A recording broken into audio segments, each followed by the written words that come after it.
reading the Bible, what evidence is there for God? Like, is there some difference between an event that's been influenced by God versus an event that hasn't been influenced by God? If you don't use the Bible, you ask a great question: how can you know God exists?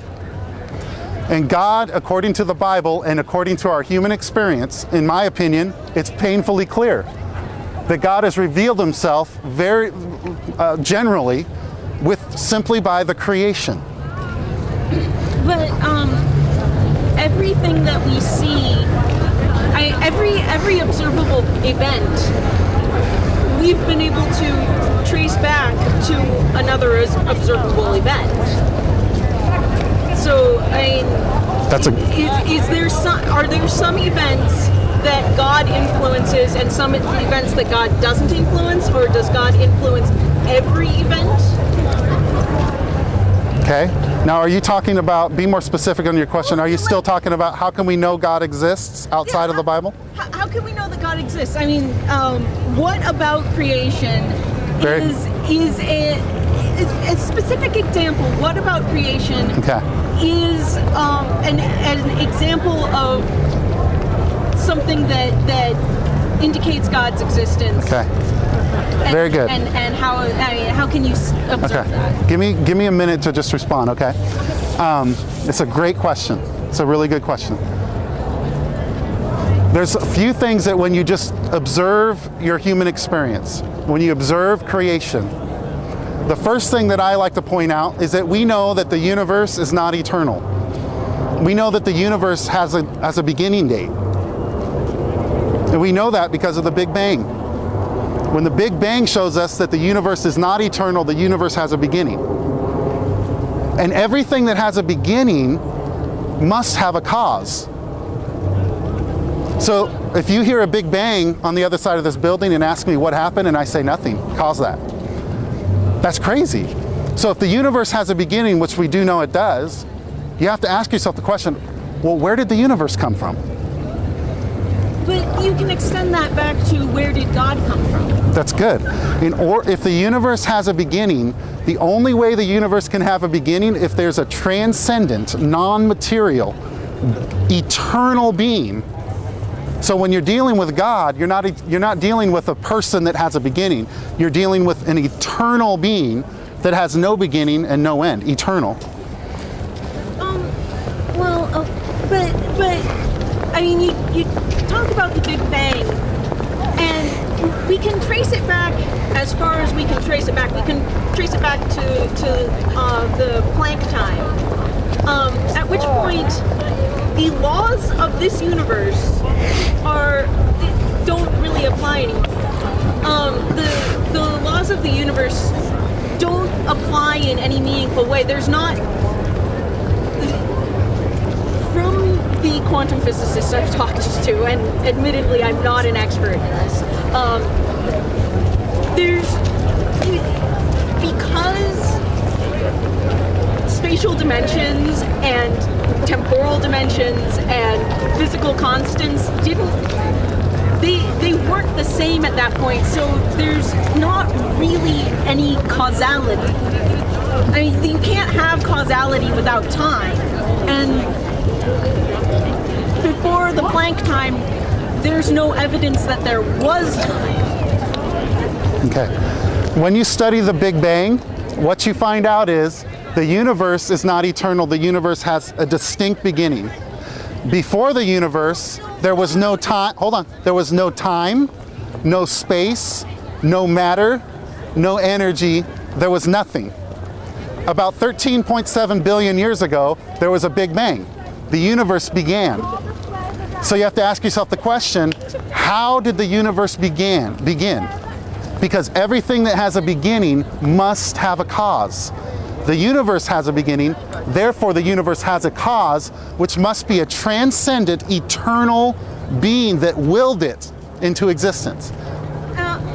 But that's, no, because a cause, you can't have a cause without time. Cause requires temporality. Right. You can't cause something if there's no time in which to cause it. There can't be a before. Yes, you can. If there isn't time. Yes, you can. No, God. No, you can't. Well, you and I It's a can't. logical fallacy. Right. You and I can't create something without time because we live in the dimensions of time. God is not constrained by the restrictions of time. He's transcendent. He's eternal. He's outside of time. But He's separate from time. What I am saying to you is that the idea of a cause and effect, you cannot have that idea, you cannot use that idea if there isn't time. That's not a valid idea if there is no time. It's like asking how many molecules are in a vacuum. There aren't any. Yeah, and I would disagree with that. I believe that it's possible for there to be an eternal, powerful God who exists separate from time, who could create a universe. I'm not saying that nothing can exist separately from time. I'm saying that you can't have a cause and effect relationship without time. And Yes, you can. no, you can't. Well, then you have to ask again. The definition of a cause and effect is that one thing happens before the other. It requires temporality. Right. So what I'm saying to you, the Christian worldview is, in the beginning, God. Not in the beginning, nothing.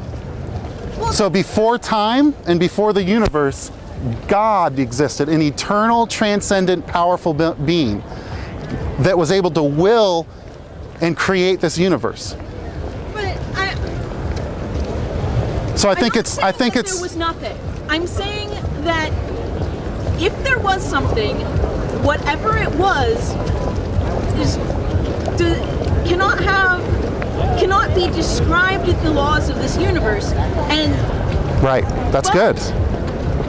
what makes you think it has intelligence? That's very good. That's a really good point you just made. God, when you examine the universe, what you'll find out is that this is a very, very precise, orderly, and designed universe. And when you have precise order and design, it requires an intelligent mind. For example, if we're walking down the beach and we see ripples in the sand, and I say, ma'am, look what the waves did. You can handle that. If we go another 50 yards and we see John loves Mary written in the sand, and I turn to you and say, ma'am, look what the waves did. You won't be able to accept that. Because when you have densely packed information, it requires an intelligent mind. No, because in that case, I would say I've never seen waves do that. I have seen humans do that.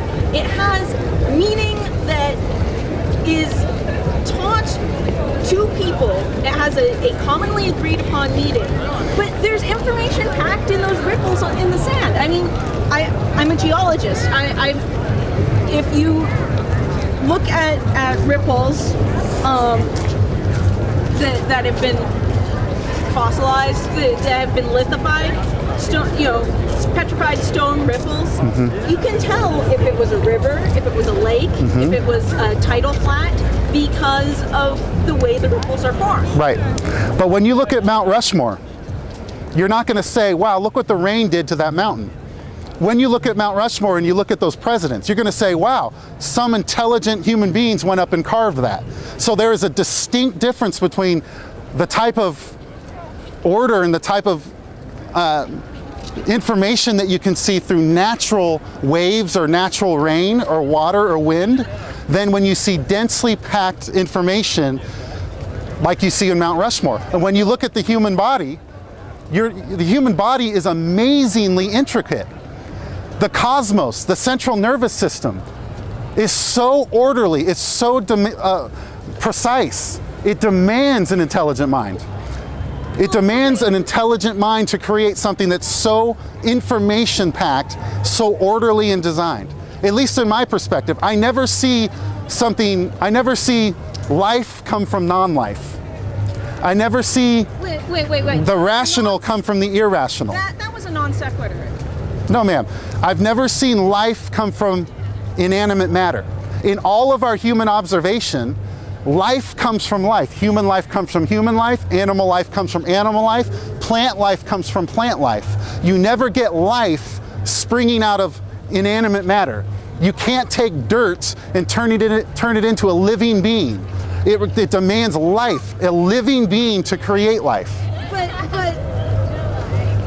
okay.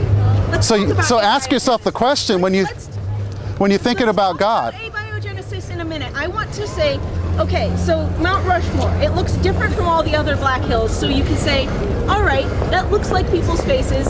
It's not weathered, it doesn't have a weathering rind. Obviously, some person carved it out, because look at this thing that a person did. It's ordered, it's structured. It has information that is coded the way the human brain codes information. And look at this thing that doesn't. Now, you're saying the entire universe has that information, but you're identifying what humans made by comparing it to something humans didn't make. In order to make that analogy, you would have to compare something God made to something God didn't make. I think that's what he's saying. He's just saying that, like, we can look at Mount Rushmore and say that because it looked like it's designed, that humans made it, and because the Earth is so, like, you know, precise, that we can see that something else intelligent, God made. But we're in the case of Mount Rushmore, he's comparing it to something else. He's not giving me an example of what God didn't create. He's not contrasting it with something that's not ordered and designed.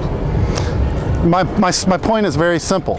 When you look at the universe and you see the amazing order and design of the universe, the eye, the central nervous system, the cosmos, yes, there's some chaos, yes, there's some confusion, but there's also a tremendous amount of order and design. When you see densely packed information and you see order and design, it demands a designer, it demands an intelligent mind.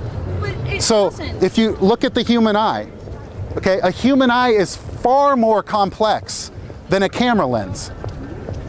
And if you demand a camera maker for a camera lens, then how can you step to the human eye and say, well, I don't believe the human eye has a designer?